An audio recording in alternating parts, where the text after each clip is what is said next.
يا مساء الفل على الناس الجامدة. النهاردة معادنا مع فيلم من العيار التقيل، فيلم عن الراجل اللي ممكن تشوفه كل يوم في الشارع وما تاخدش بالك منه، لكن جواه آلة قتل منظمة ومرعبة. فيلم عن الراجل اللي بيوزن الدنيا بميزان العدل بتاعه الخاص. هنتكلم عن المعادل أو The Equalizer، وبطله الأسطورة دينزل واشنطن. فلو انت بتحب أفلام الأكشن اللي فيها البطل مش مجرد عضلات، لا ده عقل وتخطيط ودم بارد، يبقى جهز نفسك عشان هتسمع حكاية روبرت ماكول. الفيلم بيعرفنا على روبرت ماكول، راجل في أواخر الخمسينات شغال في محل أدوات بناء اسمه هوم مارت. للوهلة الأولى هتحس إنه راجل عادي جدا لدرجة الملل. حياته عبارة عن روتين متكرر بالثانية، بيصحى في ميعاد معين، بياكل نفس الأكل، بيطوي منديل الشاي بتاعه بطريقة معينة، وبيرتب كل حاجة في شقته بشكل مرضي. في الشغل هو مجرد عامل بسيط، بيساعد زمايله، بيديهم نصايح، بيساعد زميله رالفي عشان ينجح في اختبار حارس الأمن، وبيديله دايت قاسي عشان يخس. باختصار روبرت ماكول هو الراجل اللي محدش بياخد باله منه، مجرد ضل ماشي على الأرض. لكن في حاجة غريبة في الراجل ده، هو مش بينام بالليل بسبب الأرق، فكل ليلة بياخد كتاب وبيروح كافيه صغير يقعد يقرأ فيه ويشرب شاي. المكان ده هو عالمه الخاص، المكان اللي بيهرب فيه من ذكريات ماضي واضح إنه كان مؤلم جدا، لدرجة إنه وعد مراته اللي ماتت إنه هينساه ويبدأ حياة جديدة. في الكافيه ده بيتعرف على بنت صغيرة اسمها ألينا، بس بتشتغل باسم تيري. تيري دي بنت لسه في عز شبابها، جواها حلم بسيط إنها تكون مغنية، لكن ظروفها رمتها في سكة وحشة جدا. بتشتغل كبنت ليل تبع عصابة مافيا روسية بتتحكم فيها وفي حياتها. روبرت بيتعامل معاها كأب أو صديق كبير، بينصحها وبيهزر معاها وبيشوف فيها بنته اللي كان ممكن تكون في مكانها. وفي يوم بتروح تيري الكافيه وهي زعلانة، بيسألها روبرت مالها، بترد بتقول مشاكل في الشغل. بيرن صاحب الشغل عليها بيسألها انتي فين، بترد عليها بتقوله إنها مش عايزة تشتغل، فبيشتمها بأصعب الألفاظ وبيقول لها في زبون هيعدي عليكي دلوقتي، أهم حاجة خليه مبسوط، وبيقفل السكة في وشها. بعد شوية بتيجي عربية فيه الزبون، فبتعدل بري هدومها وهي حزينة، بس لما بتخرج بتعمل نفسها مبسوطة. روبرت بياخد باله من كل اللي حصل، بس بيفضل ساكت. والصبح بيمرن صاحبه عشان يخس، ولما بيروح الكافيه بالليل لاحظ علامات الضرب على وش باري. بيسألها مالك، فبتحكي لروبرت انه زبون ضربها. روبرت بيحاول ينصحها تغير حياتها، لكنها بترد عليه بيأس، ده العالم اللي انا عايشة فيه. تسأله باري بتعمل ايه في حياتك؟ اصل مش شايفة انك لابس خاتم وديما عينيك فيها حزن. بيرد عليها وبيقول لها ان مراته ماتت، وهو كل يوم بيقرأ الكتب اللي هي مألفها عشان يفضل يفتكرها. في الوقت ده بيرن عليها الأواد بتاعها الروسي سلافي، بس مش بترد عليها. وبعد شوية بيمشوا هما الاتنين عشان يروحوا رابط. مرة واحدة توقف قدامهم عربية سلافي، بينزل يضرب بيري وبيحطها في العربية، وبيروح لروبرت يديله كارت الكازينو بتاعه عشان لو حب يدلع نفسه، وبيسيبه وبيمشي. تاني يوم روبرت بيروح الكافيه كالعادة، لكن ما بيلاقيش تيري. صاحب الكافيه بيقول له إنها في العناية المركزة، الأواد بتاعها ضربها علقة موت. الخبر ده بيقع على روبرت زي الصاعقة، بيروح يزورها في المستشفى وبيلاقي وشها متدمر من الضرب. في اللحظة دي حاجة جوه روبرت اتكسرت، أو بمعنى أصح حاجة كانت نايمة من سنين صحيت. الوحش اللي كان حبسوه عشان خاطر وعده لمراته قرر إنه كفاية نوم لحد كده. روبرت بيسحب كل الفلوس اللي معاه، حوالي $9800، وبيروح المكتب الخلفي للمطعم اللي الروس بيقعدوا فيه. بيدخل بكل هدوء على 5 رجالة من المافيا الروسية ومعاهم القواد سلافي، بيعرض عليهم الفلوس مقابل إنه يشتري حرية تيري. طبعا هن بيضحكوا عليه وبيستفزوه. سلافي بيقول له أنت مين يا عم؟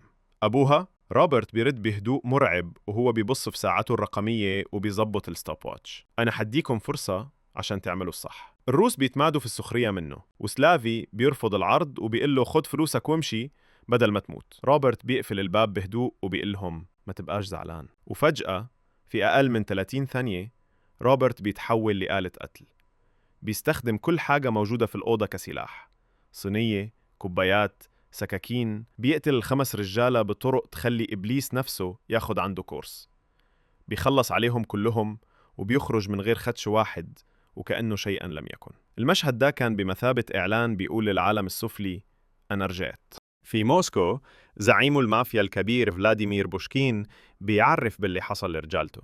الموضوع مش مجرد شوية قتلة ماتوا، لا، دي إهانة لإمبراطوريته. بوشكين مش بيبعت أي حد، ده بيبعت أقوى وأذكى وأشرس واحد عنده، راجل اسمه نيكولاي لكن لقبه تيدي. تيدي ده مش قاتل عادي، ده عميل سابق في المخابرات الروسية الخاصة، راجل ما عندوش رحمة، ذكي جدا، وقدرته على التحليل والوصول للهدف مرعبة. بيوصل أمريكا وبيبدأ يحقق في اللي حصل. تيدي بذكائه بيقدر يوصل لخيوط بسيطة جدا كانت ممكن تعدي على أي حد. بيفهم إن اللي قتل الروس دول مش مجرد قاتل مأجور، لا، ده شبح، حد مخترف لدرجة إنه مش موجود. وبتبدأ لعبة القط والفار بين روبرت وتيدي. روبرت من ناحيته ما بيقفش عند اللي عمله، بيلاقي إن في فساد تاني حواليه، بيعرف إن زمايله في هوم مارت اتسرق منهم خواتم ورثوها من أمهاتهم. بيجيب السارق اللي هو ضابط شرطة فاسد وبيجبره يرجع المسروقات بتهديد بسيط ومحكم.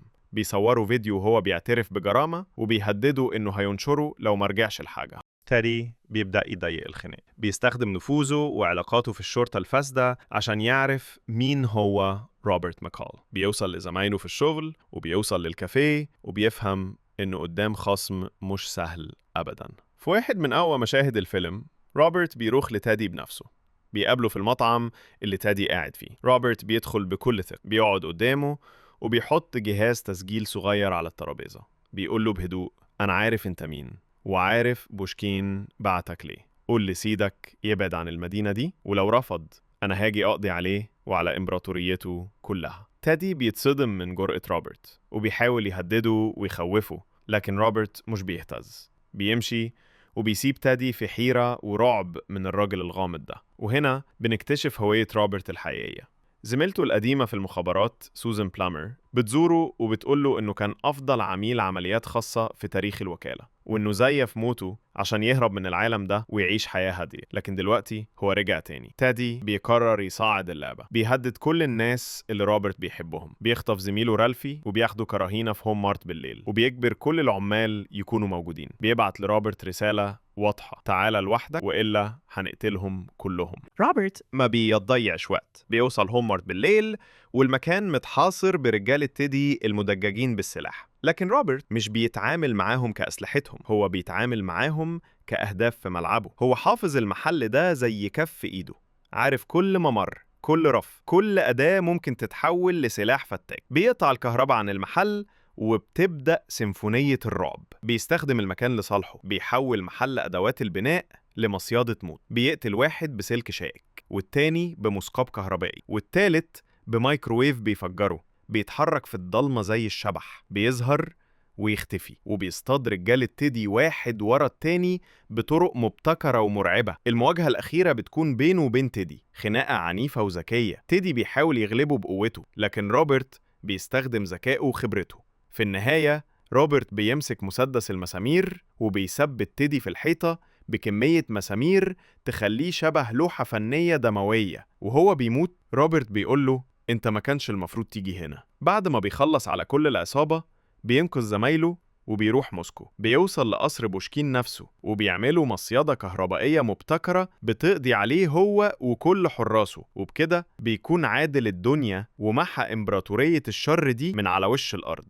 الفيلم بينتهي وروبرت راجع لحياته الهادية. تيري خرجت من المستشفى وبدأت حياة جديدة بعيدة عن الشارع. في آخر مشهد بنشوف روبرت قاعد قدام اللابتوب بتاعه، بتجيله رسالة على موقع إلكتروني بتقول محتاج مساعدة. روبرت بيرد عليها أكيد، وبكده بنفهم إن روبرت ماكول لقى هدفه الجديد في الحياة، إنه يكون المعادل، صوت الناس اللي ملهاش صوت، وسيف العدل للي اتظلموا في عالم ما فيهوش عدل.